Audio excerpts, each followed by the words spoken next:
Hello students, আমি Nitish sir জ্ঞানজ্যোতি coaching সেন্টারের পক্ষ থেকে তোমাদের প্রত্যেককে জানাই আরও একবার স্বাগত। তো স্টুডেন্টস, আজকে আমি তোমাদের সঙ্গে আলোচনা করব এনইপি 4 ইয়ার আন্ডার গ্র্যাজুয়েট প্রোগ্রামের অধীনস্থ যে সমস্ত ছাত্রছাত্রীরা যারা নর্থ বেঙ্গল ইউনিভার্সিটি আন্ডার বিভিন্ন কলেজগুলোতে পড়াশোনা করছো তাদের জন্য আজকে 4th সেমিস্টার মেজর হিস্ট্রি থেকে ভীষণ গুরুত্বপূর্ণ মেজর পেপার 8, ভীষণ টাফ একটা পেপার।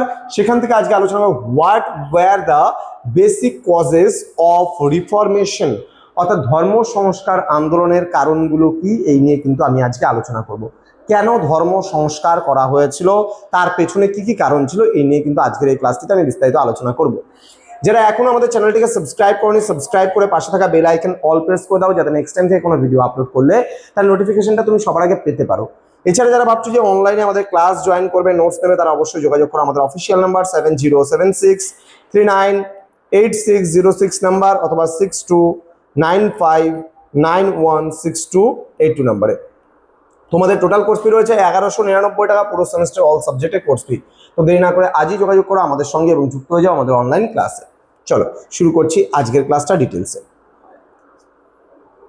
কি বলছে, ইউরোপের ধর্ম সংস্কার আন্দোলন যদি বলো, তাহলে এখানে ষোড়শ ও সপ্তদশ শতকের প্রেক্ষাপটে রোমান ক্যাথলিক চার্চের বিরুদ্ধে ঐতিহাসিক এক প্রতিবাদ এবং নবজাগরণ কিন্তু ঘটেছিল, যার ফলস্বরূপ আমরা দেখতে পারি রিফরমেশন মুভমেন্ট কিন্তু হয়েছিল। আচ্ছা, ভূমিকা এবং মার্টিন লুথার, এই প্রসঙ্গে আমরা একটু জেনে নেব।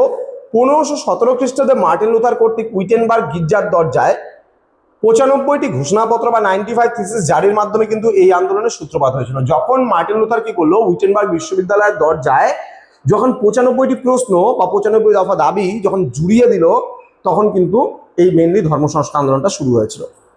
পোপের একাধিপত্যের বিরুদ্ধে প্রথম সংঘবদ্ধ চ্যালেঞ্জ হয়েছিল। গভীর অর্থ সামাজিক ও রাজনৈতিক কারণের সমন্বয় একটি ছিল। দেন ধর্মীয় গোলামি থেকে মুক্তির এক বৈপ্লবিক প্রয়াসও কিন্তু ছিল এই ধর্ম সংস্কার আন্দোলন। চার্চ ও পোপতন্ত্রের নৈতিক অধঃপতন, যেমন এই ধর্ম সংস্কার বা ক্যাথলিক যারা চার্চের যে ধর্ম ছিল সেই ধর্মটাকে পরিবর্তন করে কেন প্রোটেস্ট্যান্ট আসলো, কেন ধর্ম সংস্কার হলো, তার প্রথম কারণ হচ্ছে বিলাসবহুল জীবন কাটাতো। এবার এই বিলাসবহুল জীবন কারা কাটাতো? চার্চের যাজক বা পুরোহিত বা পিলস ক্লাস যারা ছিল তারা কিন্তু খুব মত্তভাবে জীবনযাপনটা কাটাতো, কিন্তু সাধারণ মানুষ যেখানে অসহায় দরিদ্রতাভাবে দিন কাটাতো।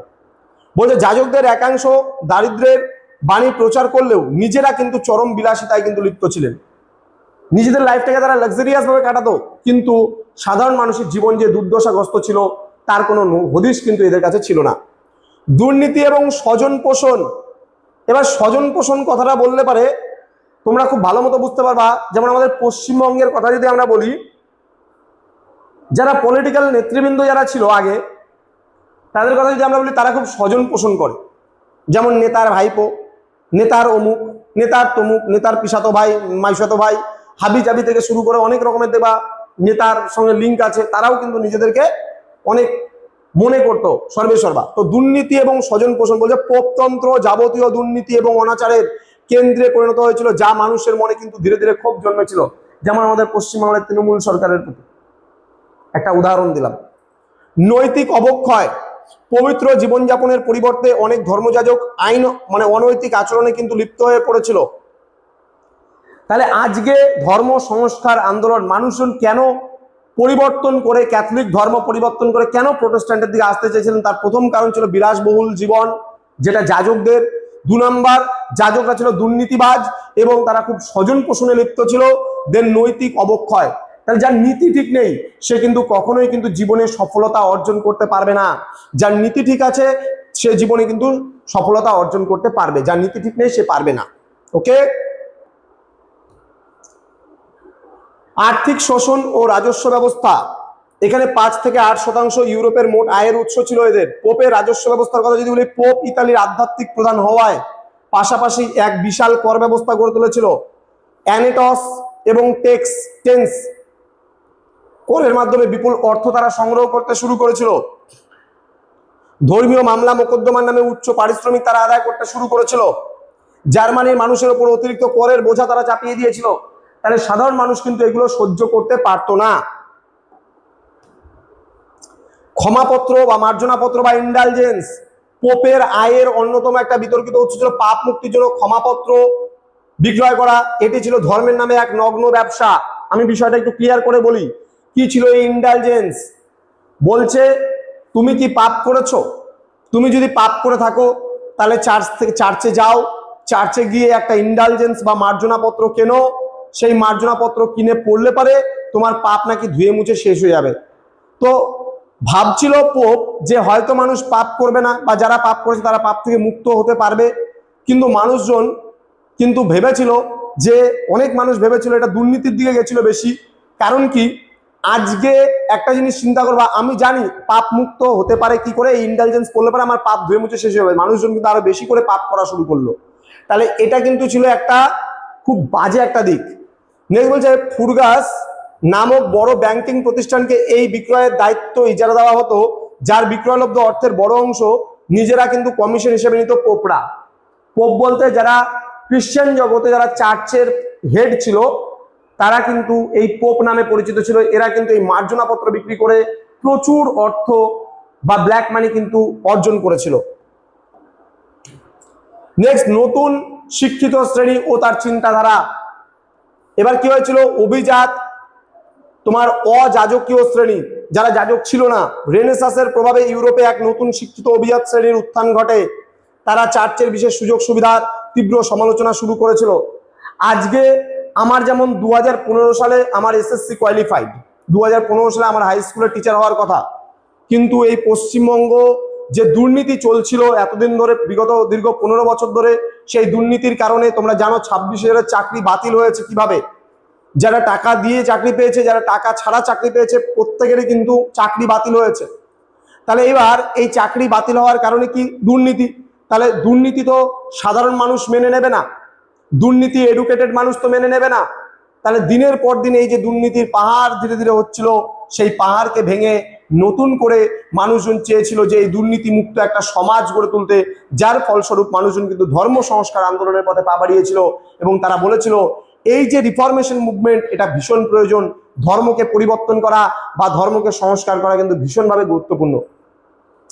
বুর্জোয়া সম্প্রদায়ের ভূমিকা, এটা বুর্জোয়া হবে, হ্যাঁ গোয়া হয়ে গেছে, যাই হোক। তো বুর্জোয়া সম্প্রদায়ের মানে ভূমিকা, উদীয়মান ব্যবসায়ী এবং বুর্জোয়া শ্রেণী যাজক সম্প্রদায় একাধিপত্যকে চ্যালেঞ্জ জানায় এবং যুক্তিবাদী সমাজ গঠনের দাবি তোলে। বুর্জোয়া কারা, বয়রস্যু বোরকার জয়রে পোকার 29 বুর্জোয়া মানে হচ্ছে যারা মনে করো সমাজের মধ্যবিত্ত মেহনতি মানুষ রয়েছে, যেমন ডাক্তার, উকিল, শিক্ষক, এদেরকে আমরা বলতে পারি বুর্জোয়া, যারা সমাজের মধ্যবিত্ত শ্রেণী নামে পরিচিত ছিল। এই সমস্ত মানুষরাও কিন্তু ধীরে ধীরে কিন্তু কি হয়েছিল, এই রিফরমেশন আন্দোলন কিন্তু মানে পথে পা বাড়িয়েছিল।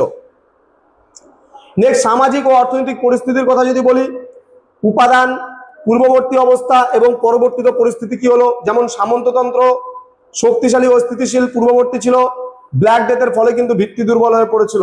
কৃষক সমাজের কথা যদি বলি, দাসের মতো এরা আবদ্ধ ছিল, পরবর্তীতে সামন্ততান্ত্রিক পর থেকে তারা মুক্তির আকাঙ্ক্ষা খুঁজতেছিল, যে রিফরমেশন মুভমেন্ট হলে আজকে এই সমস্ত জিনিসগুলো আমরা ঠিকঠাক ভাবে পেতে পারি। দেন ব্যবসায়ী শ্রেণী, সুদের ওপর চার্চের নিষেধাজ্ঞা এবং মুক্ত বাণিজ্য এবং সুদের কারবারের অধিকার দাবি করেছিল পরবর্তীকালে। তো আন্দোলনের গুরুত্বপূর্ণ পর্যায়ের কথা যদি আমরা চিন্তা করি, তাহলে ছাপাখানা আবিষ্কার ও জ্ঞানের প্রসার হয়েছিল 1450 সালে। 1517 সালে উইটেনবার্গে লুথারের 95 থিসিস জারি করা হয়েছিল। 1521 মানে 21 ছিল লুথারকে চার্চ থেকে বহিষ্কার করা হয়েছিল এবং 16 শতকে ক্যালভিন ও অন্যান্য সংস্কারকদের উত্থান ঘটেছিল, যারা প্রত্যেকে যেমন মার্টিন লুথার, জন ক্যালভিন, উলরিখ জুইংলি, ঠিক আছে, এরা সবাই মিলে আন্দোলনে ঝাঁপিয়ে পড়েছিল, যার ফলে কিন্তু ধর্ম সংস্কার আন্দোলন কিন্তু সাকসেস হয়েছিল। এবার এই আন্দোলনের তাৎপর্য কি ছিল, বলছে ধর্ম সংস্কার কেবল ধর্মীয় পরিবর্তনের মধ্যে সীমাবদ্ধ ছিল না, এটি ছিল একটি বৈপ্লবিক সামাজিক আন্দোলন। এটি চার্চের দুর্নীতি দমনে পোপতন্ত্রের ব্যর্থতাকে জনসমক্ষে নিয়ে এসেছিল। উদীয়মান রাজনৈতিক শক্তি এবং জাতীয়তাবাদের স্বার্থ এই আন্দোলনকে সফল করে তুলেছিল। পরিশেষে এটি আধুনিক ইউরোপের সেকুলার বা ধর্মনিরপেক্ষ চিন্তাধারার ভিত্তি স্থাপন করেছিল। তো স্টুডেন্ট, এই ছিল আজকের ক্লাস, যেখানে আমরা ভীষণ গুরুত্বপূর্ণ কিছু বিষয় নিয়ে আলোচনা করলাম। তোমরা যারা এখনো নর্থ বেঙ্গল ইউনিভার্সিটি আন্ডারে বিভিন্ন ছাত্রছাত্রীরা বিভিন্ন কলেজগুলোতে পড়ছো, তারা অবশ্যই আমাদের চ্যানেলটিকে সাবস্ক্রাইব করে পাশে থাকা বেল আইকন অল প্রেস করে দাও, যাতে নেক্সট টাইম থেকে কোনো ভিডিও আপলোড করলে তার নোটিফিকেশন তুমি সবার আগে পেতে পারো। অনলাইনে নোটস পত্র পেতে চাইলে এবং ক্লাস জয়েন করতে চাইলে যোগাযোগ করো আমাদের অফিসিয়াল নাম্বার 6295916282 এবং 7076398606 নম্বরে। দেখা হচ্ছে তোমাদের সঙ্গে খুব তাড়াতাড়ি আরো একটা নতুন ক্লাস নিয়ে। তোমরা প্রত্যেকে ভালো থেকো, সুস্থ থেকো। Thank you so much, thanks for watching after all, thank you.